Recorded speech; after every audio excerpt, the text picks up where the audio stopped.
Assalamualaikum warahmatullahi wabarakatuh. Halo, kembali di cerita Komandan. Pernahkah kalian melewati sebuah gubuk reot di pinggir kota dan bertanya-tanya, apa yang sebenarnya terjadi di dalamnya? Kali ini, kita akan menyelami sebuah kisah yang menghantui sekaligus menghangatkan hati.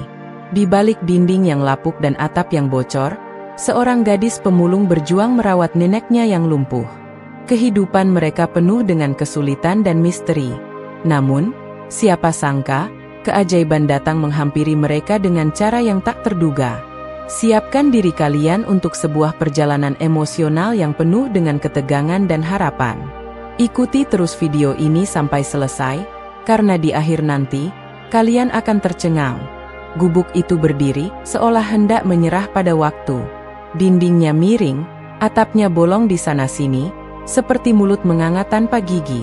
Angin mendesir melalui celah-celah papan, melahirkan suara rintihan pilu. Bau lembab dan tanah menyergap hidung siapapun yang berani mendekat. Di sanalah, di jantung kegelapan yang menyelimuti gubuk reot itu, tinggal seorang gadis kecil bernama Sinta. Umurnya baru 10 tahun, namun matanya menyimpan rahasia dan kesedihan yang tak pantas ia pikul. Setiap hari, Sinta berkelana di jalanan berdebu, memulung sisa-sisa kehidupan yang dibuang orang lain. Tangannya yang kecil dan kurus memilah sampah, mencari botol plastik, kardus bekas, apapun yang bisa ditukar dengan beberapa keping receh. Receh itu bukan untuk dirinya sendiri. Di dalam gubuk, terbaring seorang wanita tua renta, neneknya yang lumpuh. Neneklah satu-satunya keluarga yang Sinta miliki. Matahari mulai merangkak turun, mewarnai langit dengan jingga kemerahan. Sinta mempercepat langkahnya, keranjang lusuh di punggungnya terasa semakin berat. Bayangan-bayangan panjang menari-nari di sekelilingnya, menciptakan suasana mencekam. Ia merasa ada sesuatu yang mengawasi, sepasang mata tersembunyi yang mengikutinya dari kejauhan. Bulu kuduknya meremang. Sesampainya di gubuk, Sinta disambut oleh keheningan yang menyesakkan. Hanya suara napas nenek yang terdengar lemah dari dalam. "Nenek? Sinta pulang," serunya, suaranya bergetar. Tidak ada jawaban. Jantung Sinta berdebar kencang. Ia mendorong pintu gubuk yang berderit keras. Di dalam, remang-remang cahaya senja menembus celah atap, menyoroti sosok nenek yang terbaring tak bergerak di ranjang usang. Sinta mendekat, tangannya gemetar menyentuh pipi nenek. Dingin. Lebih dingin dari biasanya. "Nenek, bangun, Nek. Sinta bawakan makanan," bisiknya. Air mata mulai menggenang di pelupuk mata. Tiba-tiba, dari sudut ruangan yang gelap, terdengar suara gemerisik aneh. Sinta tersentak, tubuhnya menegang. Ia menoleh, matanya memicing berusaha melihat dalam kegelapan. Sosok hitam bergerak perlahan, menyatu dengan bayangan. Rasa takut mencengkeramnya. "Siapa di sana?" tanyanya, suaranya tercekat di tenggorokan. Keheningan kembali menyelimuti gubuk reot itu. Hanya suara angin yang semakin kencang, seolah membawa bisikan-bisikan misterius. Sinta merasakan kehadiran yang tidak wajar, aura gelap yang menguar di sekelilingnya. Sesuatu yang buruk akan terjadi. Ia tahu itu. Senja merayap, mewarnai langit dengan lembayung kelabu. Sinta, dengan keranjang lusuh di punggungnya, menyusuri jalan setapak yang berliku menuju gubuk reot. Setiap langkahnya diiringi derit ranting kering yang patah, menambah kesan mencekam pada suasana petang. Jauh di dalam gubuk, samar-samar terdengar batuk lemah seorang wanita tua. Sinta mempercepat langkahnya, hatinya diliputi kekhawatiran. Sesampainya di gubuk, Sinta membuka pintu yang berderit dengan engsel berkarat. Bau apak dan lembab langsung menyergap indranya. Di sudut ruangan yang remang-remang, Nenek Ratmi terbaring lemah di atas dipan bambu yang reot. Wajahnya pucat pasi, dengan kerutan dalam yang menceritakan kisah hidup yang penuh penderitaan. "Nenek, Sinta pulang," ucapnya lirih. Nenek Ratmi membuka matanya perlahan. Senyum tipis tersungging di bibirnya yang kering. "Sinta, cucuku sayang, sudah pulang rupanya." Sinta meletakkan keranjangnya di lantai dan segera menghampiri neneknya. Tangannya yang kecil dan kurus mengusap lembut kening Nenek Ratmi yang terasa panas. "Nenek demam lagi," Sinta akan buatkan teh hangat, ujarnya dengan nada cemas. Sambil membuat teh herbal dari tanaman yang dipungutnya di hutan, Sinta melirik sekeliling gubuk. Dindingnya yang terbuat dari anyaman bambu berlubang di sana-sini, membiarkan angin malam masuk dengan leluasa. Atapnya pun bocor, sehingga setiap kali hujan turun, air akan menetes di mana-mana. Hidup mereka sangat memprihatinkan. Setelah teh hangat siap, Sinta membantu Nenek Ratmi untuk duduk. Dengan sabar, ia menyuapi neneknya seteguk demi seteguk. "Terima kasih, Sinta. Kamu memang cucu yang baik," ucap Nenek Ratmi dengan suara serak. Sinta hanya tersenyum. Baginya, merawat nenek adalah satu-satunya tujuan hidupnya. Malam semakin larut. Sinta membaringkan Nenek Ratmi kembali. Ia menyelimuti neneknya dengan kain usang yang sudah compang-camping. Sebelum tidur, Sinta menyempatkan diri untuk berdoa. "Ya Tuhan, lindungilah nenek dan berikanlah kami kekuatan untuk menghadapi hari esok," bisiknya dalam hati. Sinta kemudian merebahkan diri di samping neneknya. Matanya menatap langit-langit gubuk yang penuh dengan lubang. Ia bertanya-tanya, sampai kapan mereka harus hidup seperti ini? Apakah ada keajaiban yang akan datang dan mengubah nasib mereka?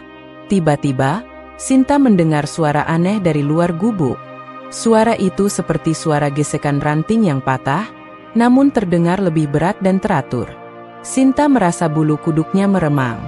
Ia mencoba untuk tidak menghiraukannya, namun suara itu semakin lama semakin mendekat. Jantung Sinta berdebar kencang. Ia menggenggam erat tangan Nenek Ratmi yang sudah tertidur lelap. Suara itu kini sudah berada tepat di depan gubuk mereka. Sinta memberanikan diri untuk mengintip melalui celah dinding bambu. Betapa terkejutnya ia ketika melihat sesosok bayangan hitam besar berdiri di depan pintu gubuk mereka. Bayangan itu tampak seperti siluman hutan yang mengerikan.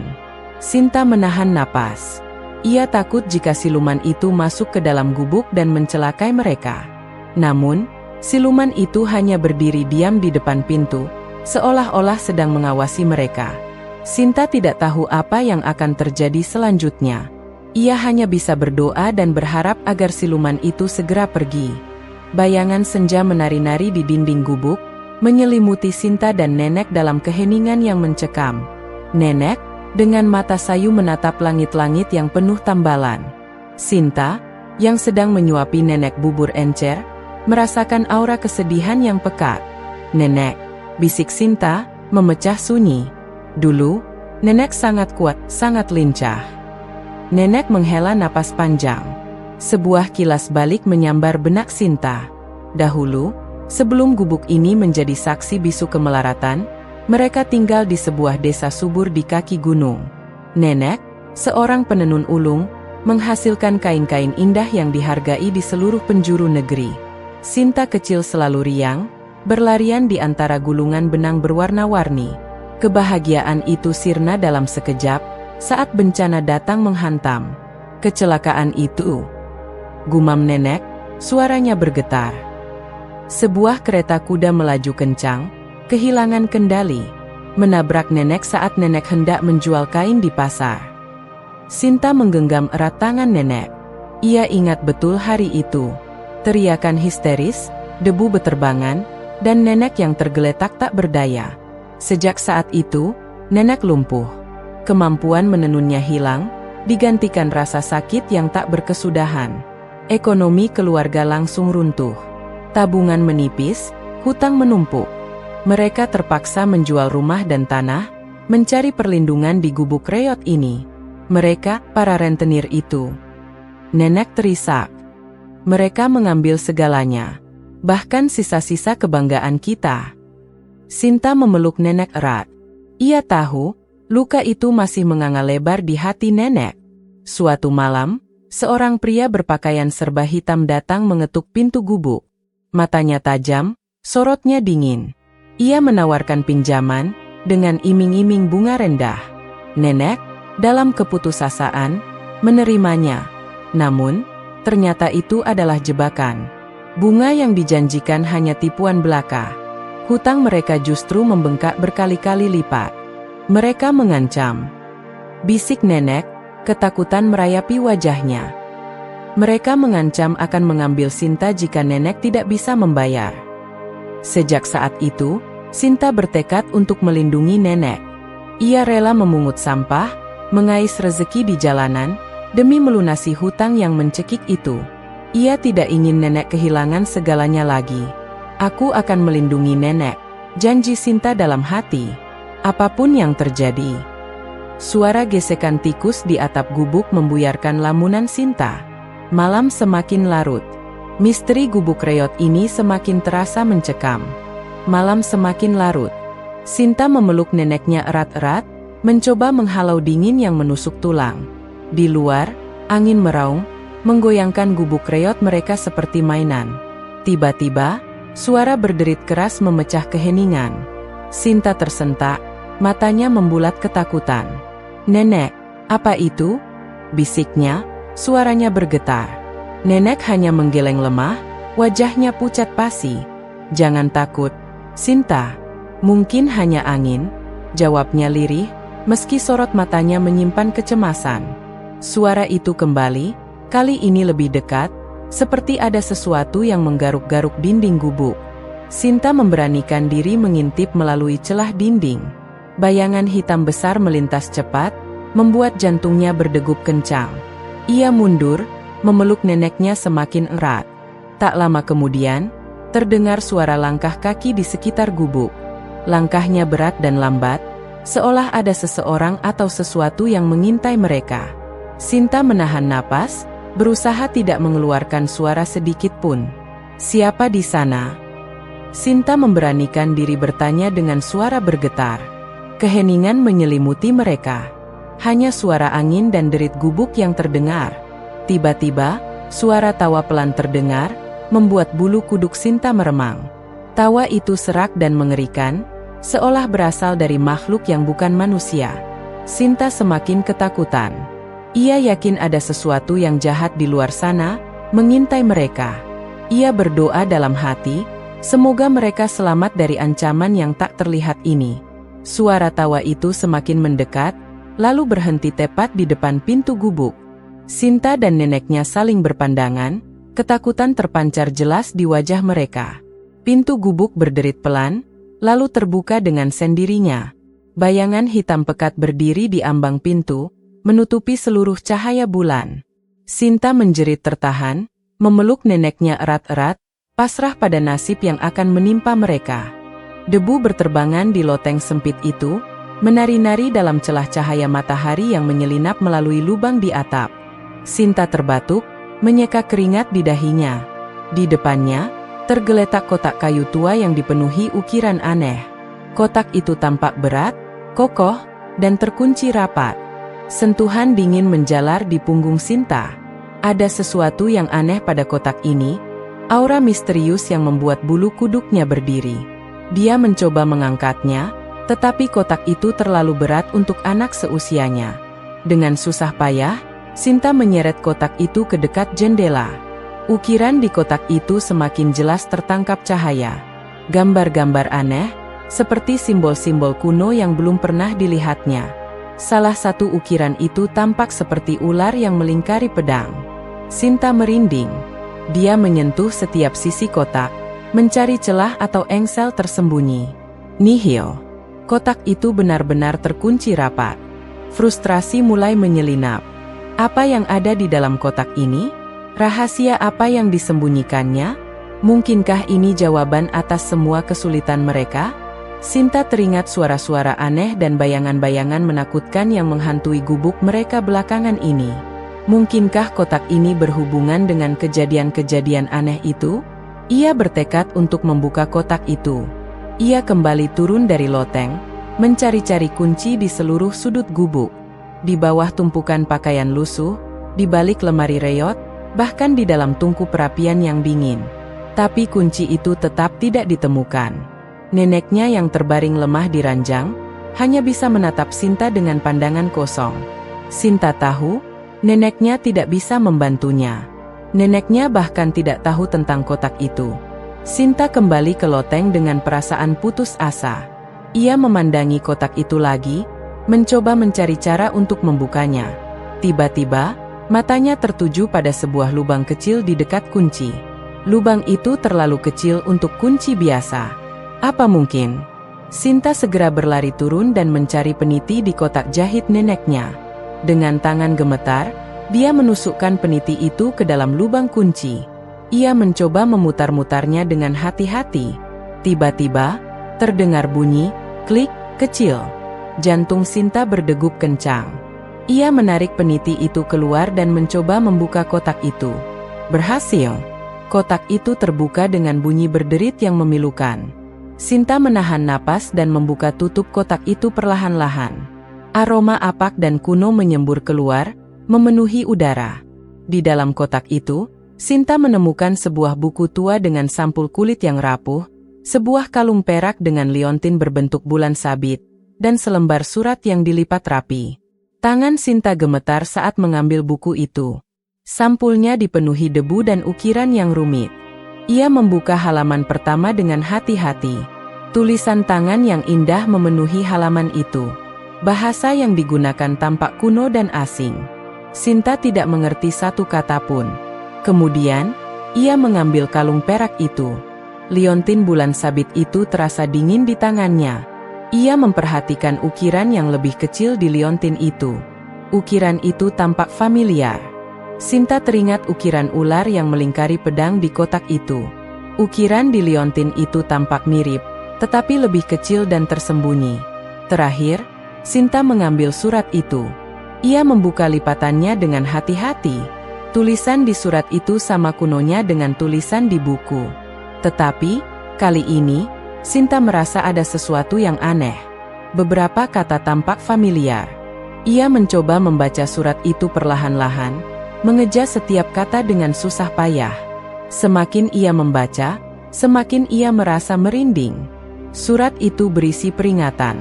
Peringatan tentang kekuatan gelap yang tersembunyi di balik gubuk mereka. Peringatan tentang kutukan yang menimpa keluarganya. Peringatan tentang rahasia yang seharusnya tetap terkunci rapat. Di akhir surat itu, tertulis sebuah nama, Raihan. Sinta terkejut. Nama itu terdengar familiar.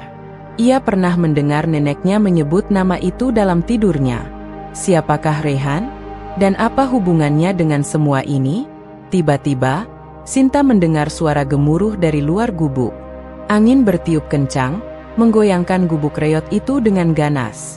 Bayangan-bayangan menakutkan muncul di dinding loteng. Sinta merasakan kehadiran yang kuat dan jahat di sekitarnya. Ia tahu, ia telah membuka sesuatu yang seharusnya tidak pernah dibuka. Rahasia di balik gubuk reot itu telah terungkap. Dan sekarang, ia harus menghadapi konsekuensinya. Sinta menggenggam erat kotak tua berdebu itu. Kayunya lapuk, dihiasi ukiran aneh yang terasa asing di jemarinya. Kemana kunci kotak ini menghilang? Desiran angin malam yang menyelinap masuk melalui celah dinding gubuk seolah berbisik, membawa serta aroma tanah basah dan misteri yang menyesakkan dada. Sinta mencoba mengguncang kotak itu, berharap ada suara yang mengisyaratkan keberadaan kunci di dalamnya. Nihil. Hanya keheningan mencekam yang menjawab usahanya. Nenek. Apa nenek ingat di mana kunci kotak ini? Tanya Sinta, suaranya bergetar. Nenek, yang terbaring lemah di pembaringan usangnya, hanya menggeleng pelan. Matanya yang keriput menatap kosong ke arah langit-langit gubuk. Nenek sudah lupa, Sinta. Sudah lama sekali.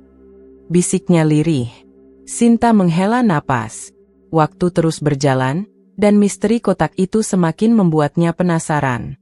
Ia teringat akan cerita-cerita nenek tentang masa lalu, tentang leluhur mereka yang memiliki ilmu pengobatan. Mungkinkah kotak ini menyimpan rahasia keluarga mereka? Atau justru menyimpan sesuatu yang lebih berbahaya? Sinta memutuskan untuk mencari petunjuk di sekitar gubuk. Ia mulai menggeledah setiap sudut ruangan, dari tumpukan kayu bakar hingga lemari reot yang penuh dengan pakaian usang. Debu beterbangan, membuat Sinta bersin berkali-kali. Tiba-tiba, matanya tertuju pada sebuah lukisan usang yang tergantung miring di dinding. Lukisan itu menggambarkan sebuah pohon besar dengan akar yang menjulang tinggi. Di bawah pohon itu, tampak seorang wanita mengenakan pakaian tradisional sedang menanam sesuatu. Sinta mendekat, mencoba mengamati lukisan itu dengan lebih seksama. Ada sesuatu yang aneh dengan lukisan itu. Di bagian akar pohon, terdapat sebuah simbol kecil yang tampak tersembunyi. Simbol itu mirip dengan ukiran yang terdapat di kotak tua. Jantung Sinta berdegup kencang. Mungkinkah lukisan ini adalah petunjuk? Ia segera melepaskan lukisan itu dari dinding. Di balik lukisan, Sinta menemukan sebuah lubang kecil. Dengan ragu-ragu, ia memasukkan jarinya ke dalam lubang itu. Tiba-tiba, jarinya menyentuh sesuatu yang dingin dan keras. Ia menarik jarinya keluar, dan mendapati sebuah kunci kecil berkarat tergenggam di tangannya. Kunci itu tampak kuno dan berdebu, namun Sinta yakin, inilah kunci yang selama ini ia cari. Dengan tangan gemetar, Sinta mendekati kotak tua itu. Ia memasukkan kunci ke dalam lubang kunci. Jantungnya berdegup semakin kencang. Perlahan, ia memutar kunci itu. Bunyi, klik, kecil terdengar, dan kotak itu terbuka. Sinta menarik napas dalam-dalam sebelum membuka kotak itu sepenuhnya. Apa yang akan ia temukan di dalamnya? Sesuatu yang berharga? Atau sesuatu yang mengerikan? Rasa penasaran dan ketakutan bercampur aduk dalam benaknya. Jantung Sinta berdebar kencang. Dengan tangan gemetar, ia meraih kotak tua yang kini terbuka. Debu beterbangan saat tutupnya diangkat. Di dalamnya, tergeletak selembar surat usang dan sebuah benda berkilauan, meski tertutup debu. Surat itu ditulis dengan tinta yang nyaris pudar, namun masih terbaca. Sinta membacanya perlahan. Untuk cucuku, Sinta, jika kau menemukan surat ini, berarti takdir telah membawamu ke sini. Nenek ingin kau tahu, lumpuhnya nenek adalah akibat melindungi benda pusaka ini dari orang jahat. Benda ini adalah Mustika Dewi Bulan, yang memiliki kekuatan menyembuhkan dan memberikan kemakmuran bagi pemiliknya yang berhati bersih. Jaga baik-baik. Sinta, kekuatan ada padamu. Sinta tertegun. Mustika Dewi Bulan? Ia meraih benda berkilauan itu. Sebuah batu permata berwarna keperakan, memancarkan cahaya redup namun menghipnotis. Saat jemarinya menyentuh permata itu, sebuah sengatan aneh menjalar ke seluruh tubuhnya. Tiba-tiba, gubuk bergetar. Angin menderu dari luar, meski tak ada badai. Cahaya bulan menembus celah atap, menyinari Sinta dan permata di tangannya. Cahaya itu semakin terang, hingga menyilaukan. Ketika cahaya mereda, Sinta merasakan kehangatan yang luar biasa. Ia menoleh ke arah neneknya. Nenek, yang selama ini hanya bisa berbaring tak berdaya, kini berusaha duduk. Mata nenek terbuka lebar, menatap Sinta dengan tatapan jernih dan penuh keheranan. Sinta? Aku bisa merasakan kakiku. Bisik nenek dengan suara serak. Sinta menangis haru. Ia berlari memeluk neneknya erat-erat. Keajaiban memang telah terjadi. Mustika Dewi Bulan telah menyembuhkan neneknya. Namun, keajaiban itu belum berhenti. Seiring pulihnya nenek, gubuk reot itu perlahan berubah. Dinding-dinding yang lapuk menjadi kokoh kembali. Atap yang bocor tertutup rapat. Bahkan, halaman gubuk yang dulu gersang, kini ditumbuhi tanaman hijau yang subur. Keluarga Sinta tidak lagi hidup dalam kemiskinan. Mustika Dewi Bulan memberikan mereka kemakmuran. Sinta, gadis pemulung yang setia merawat neneknya, kini menjadi penjaga pusaka yang bijaksana. Ia menggunakan kekuatan pusaka itu untuk membantu orang-orang di sekitarnya, menyembuhkan penyakit dan memberikan harapan bagi mereka yang putus asa. Gubuk reot itu kini menjadi tempat yang penuh berkah, bukan lagi tempat yang suram dan menakutkan. Rahasia di balik gubuk reot itu akhirnya terungkap, membawa keajaiban dan kebahagiaan bagi Sinta dan neneknya. Itulah tadi kisah mengharukan tentang perjuangan dan keajaiban yang terjadi di gubuk reot. Bagaimana menurut kalian? Apakah kalian pernah mengalami hal serupa atau mengetahui kisah inspiratif lainnya? Jangan ragu untuk berbagi di kolom komentar di bawah ya. Jangan lupa juga untuk like video ini, subscribe channel Cerita Komandan, dan nyalakan lonceng notifikasinya agar kalian tidak ketinggalan video-video menarik lainnya. Sampai jumpa di video selanjutnya.